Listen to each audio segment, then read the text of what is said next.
ဒီဂီတလောကတစ်ခုမှာဒီတချင်းလေးတွေကိုဒီလိုပညာရှင်တွေကိုထုတ်သုံးပြီးတော့လုပ်လို့ရပါလားဆိုရဲအတွင်းလေးပွင့်လင်းမြင်လာပြီးရသွားစေချင်တဲ့စိတ်ဆန္ဒအဲ့ညော်လင်းချက်လေးနဲ့ပဲလုပ်ခဲ့တာပေါ့နော်ငါမှုရစေဝတ်တော့ဆွဲလုံမျိုးမင်းကိုငါလေးဆွဲလို့ AI ကသုံးတဲ့နေရာရတယ်သုံးပါဒါပေမဲ့ music နဲ့ပတ်သက်ရင်တော့လူတစ်ယောက်လူသားတစ်ယောက်ရဲ့စွမ်းဆောင်ရည်ခံစားချက်နဲ့အမှုပညာကိုလုပ်ယူခံကြည့်လို့ AI ကဘယ်လို့မှမရနိုင်ဘူးအဲ့ဒါလေးကိုလေအခုလို AI နဲ့ကျူးကျော်နေတဲ့အချိန်ကာလမှာဒီတချင်းလေးနဲ့ပြန်ပြီးတော့တက်တည်ပြလိုက်တာပေါ့နော်ငါမတယောက်တည်းယူလို့နေပါပြီဟိုဒါပြောမယ်ဆိုတော့ခက်ရေးစီကြောင်ခက်လူငယ်အကြိုက်ကိုပဲဖန်တီးလို့ရပါမယ်ဒါပျော်လင်းချက်နဲ့လုပ်ခဲ့မယ်ဆိုရင်ပေါ့နော်အခုဟာကမမျော်လင့်ဘူးလားနေတာတော့နေညာလို့မပြောနဲ့မဟုတ်မျော်လင့်တယ်ဘာလို့မျော်လင့်လဲဆိုတော့ပြောမယ်ဆိုရင်ဒီတချင်းပုံစံကနည်းနည်းလေးဟိုးရင်ကကျမတို့အနောက်တိုင်းဘက်မှာခု music ဒီဂီတလောကနဲ့ဆိုဝေးခွာနေတဲ့တန်စင်လေးတွေပေါ့ပြန်ပြီးတော့ဟိုကြားရပါစေဆိုတဲ့ရည်ရွယ်ချက်နောက်တစ်ခုကျတော့ဒီ generation တွေကွာဟသွားတဲ့အထက်မှာကျမတို့ကတော့ထားပါတော့ဒီနောက်မှာတူတွေတူမတွေညီမလေးတွေမကြားဘူးတဲ့ဟို music ပုံစံလေးတွေပေါ့လေဒါနဲ့အနောက်တိုင်းမှာကတော့ဒါတွေကခစ်စားပါတယ်ဒီပုံကတော့ညီမဒီမှာကျတော့တုံတယုံကတိတ်ပြီးတော့ယူမမဲ့မလုပ်ကြပါဘူးအဲ့တော့ဟိုမျော်လင့်ချက်ဆိုတာကဒီဂီတလောကတစ်ခုမှာဒီတချင်းလေးတွေကိုဒီလိုပညာရှင်တွေကိုထုတ်သုံးပြီးတော့လုပ်လို့ရပါလားဆိုရဲအတွင်းလေးပွင့်လင်းမြင်လာပြီးရသွားစေချင်တဲ့စိတ်ဆန္ဒအဲ့ညော်လင်းချက်လေးနဲ့ပဲလုပ်ခဲ့တာပေါ့နော်မှုရစေဝတ်တော့ဆွဲလုံမျိုးမင်းကို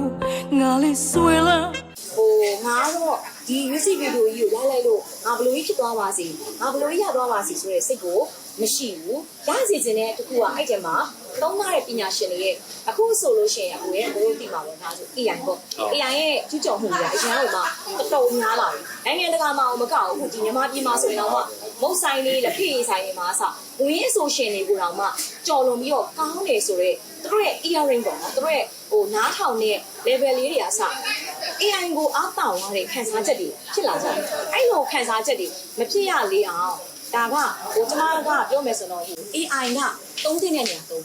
သုံးပါဒါပေမဲ့ music နဲ့ပတ်သက်ရင်တော့လူတစ်ယောက်လူသားတစ်ယောက်ရဲ့စွမ်းဆောင်ရည်ခံစားချက်နဲ့အမှုပညာကိုလုပ်ယူခံကြည့်လို့ AI ကဘယ်လို့မှမရနိုင်ဘူးအဲ့ဒါလေးကိုလေအခုလို AI နဲ့ကျူးကျော်နေတဲ့အချိန်ကာလမှာဒီတချင်းလေးနဲ့ပြန်ပြီးတော့တက်တည်ပြလိုက်တာပေါ့နော်ဟိုဒါအကြီးကြီးပြောနေရလားဆိုတော့မဟုတ်ဘူးအကြီးပြောနေရလားဆိုရင်လည်းတစ်ဖက်ပြန်ကြည့်တော့ဟုတ်တယ်ဘာလို့အကြီးပြောနေရလဲဆိုတော့ဆုဆန်နီထွန်းကတော့ဘလို့ဟိုဘလို့မှအကြီးထဲမှာတော့မဟုတ်ဘူးဒါပေမဲ့ဆုဆန်နီထွန်းအခုပါဝင်ပြီးတော့အားဖြည့်ထားတဲ့ဒီဟိုပေါ့ပညာရှင်တွေဆိုတော့တကယ်ဟိုမှဟိုလို့မြန်မာပြည်ရပေါ့နော်ပြောမယ်ဆိုတော့တကယ်အကောင်းဆုံးပညာရှင်တွေလို့ပဲပြောရမှာအဲ့တော့ဒီပညာရှင်တွေကိုဒီလိုမျိုးတွဲဖက်ပြီးတော့ဆက်ဆိုဖုန်းနဲ့တရောနဲ့တွဲပြီးသုံးတဲ့တခြင်းဆိုတာမရှိဘူးเนาะအဲ့တော့ဒါလေးကတော့ collaboration အနေနဲ့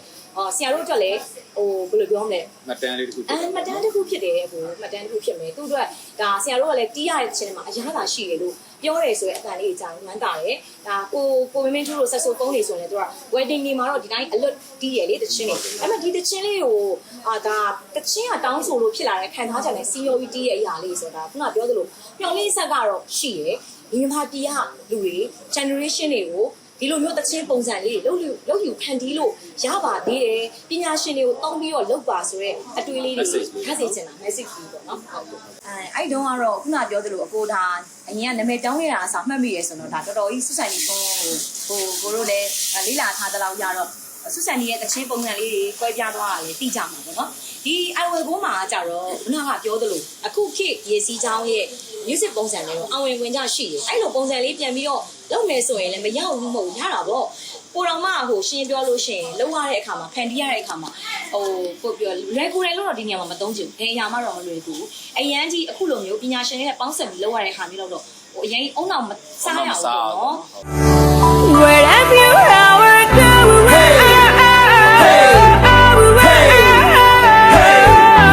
if you give me a second chance I will this time I won't run away so please don't let me go မင်းနဲ့စက္ကန့်မြန်ဆက်ပြီးဥဒုသုံးမနဲ့ကြာပြီးစားစီထားတဲ့ခံစားချက်တွေတို့ပို့ပြီးမကြပြီလားမင်းဟိုအခုဒီတချင်းပုံစံကကြတော့ဆုဆိုင်နီထွန်းဆိုတဲ့ဒီနာမည်အဟောင်းလေးကိုလည်းပြန်ပြီးတော့သုံးထားသလိုတချင်းကကြတော့ music type အနေထားအရပြန်ပြီးတော့ဟိုအသက်တဖန် ချင်းသွားတယ်လို့လည်းညီငောင်းမြင်ပါပေါ့နော်ဆိုတော့အမှန်တိုင်းပြောရင်တော့စုဆန်ကြီးကလည်းဒီလိုသချင်းတွေကိုပဲလုတ်ချင်ခဲ့တာဖန်တီးချင်ခဲ့တာအရင်တည်းကအခုကအချိန်ပေါ့နော်ဆိုတော့ သူ့အချိန်ကြာလာတော့ပေါ့နော် သူ့အချိန်နဲ့သူပြီးတော့ပညာရှင်တွေကလည်းကိုယ့်ရဲ့ဒီအနားမှာပါဝင်အားဖြည့်ပေးမဲ့အချိန်အားလုံးရဲ့ဇုံပေါ့နော်အဲ့လိုမျိုးကူညီပေးမယ်တီးပေးမယ်ဆိုတော့ဒီလိုမျိုးအချိန်လေးမှာဇုံချတဲ့အတွက်ဒီသချင်းလေးတစ်ပုဒ်ကလည်းဖြစ်လာတာပါအမှန်တမ်းပြောလို့ရှိရင်တော့ဒီသချင်းလေးကအချိန်ကာလအားဖြင့်လည်းနှစ်ကာလေးထည့်ထားတယ်ပေါ့နော်အဓိကငွေအားကိုမပြောဘူးအဓိကရင်မထဲကအားတွေပေါ့နော်အကုန်လုံးရဲ့နှလုံးသားတွေရောအုံနောက်တွေရောအကုန်လုံးကိုစိတ်ညစ်ပြီးတော့လှုပ်ထားတဲ့သချင်းဆိုတော့ဘာပဲပြောအများကြီးဒီပြောမယ်ဆိုတော့သူများတွေလိုမျိုးငွေကုန်ကြေးချအများကြီးမခံထားပေမဲ့ရှင်းရှင်းပြောလို့ရှိရင်ဒီသချင်းလေးကိုဖန်တီးထားရကြတော့ကိုယ်စိတ်ထဲမှာကျင်တဲ့ခံစားမိတယ်။ဘာကြောင့်လဲဆိုတော့ကိုတယောက်ထဲချောင်းဖြစ်ပေါ်လာတာမဟုတ်ဘူးဒီချင်းပညာရှင်တွေရဲ့ဒီလိုပံ့ပိုးကူညီမှုကြောင့်ထွက်လာတဲ့အချိန်မှာနားထောင်ရတဲ့အခါမှာလည်းဒါကတော့နားထောင်ရတဲ့ဘယ်လိုပြောမလဲပြိသက်တွေကတော့မပြောတတ်ဘူးဆိုရတဲ့သူဆိုင်နေအနေနဲ့ကတော့ဘဝတစ်လျှောက်လုံးမှာအခုလက်ရှိပေါ့နော်ဆိုခဲ့ဦးတဲ့ featuring ဆိုခဲ့ဦးတဲ့တချင်းလေးတွေထက်ဆိုင်တော့ပုံစံတစ်မျိုးပွဲနေတယ်လို့အားရတဲ့အနေအထားမှာရှိပါတယ်ဟုတ်ကဲ့ပါအခုဒီ you တချင်းလေးကတော့ဇူလိုင်လ2ရက်နေ့ကmusic net ရဲ့ official YouTube ရဲ့ဒီ music net ရဲ့ဒီ page မှာတော့တင်ထားပြီးပြီပေါ့နော်အဲ့တော့ဒီချင်းလေးနောက်ထပ်ဒီ mellow music တွေမှာရောနောက် international platform တွေမှာလည်းအများကြီးသွားပြီးတော့မှဒီ you ဆိုတဲ့တချင်းလေးအစိုးရစုဆိုင်လေးထုံးဆိုပြီးသွားပြီးတော့နားထောင်လို့ရတယ်ပြီးတော့ ring tone လေးတွေလည်းနားထောင်ခြင်းထည့်ခြင်းတဲ့လူတွေလည်းအသုံးပြုလို့ရတယ်ပေါ့နော်ဆိုတော့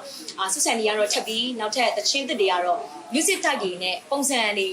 မတူတဲ့ကွဲပြားတဲ့ပုံစံလေးနဲ့ထပ်ပြီးတော့စူးစမ်းပြီးတော့အကောင်းဆုံးတော့ဖြစ်အောင်လုပ်သွားမှာပေါ့နော်အဲ့တော့ပရိသတ်ကြီးကလည်းစုဆိုင်လေးရဲ့အခုဒီ you တချင်းလေးကိုပေါ့နော်ဒီအားပေးဖို့လည်းညှို့နှင်းပါတယ်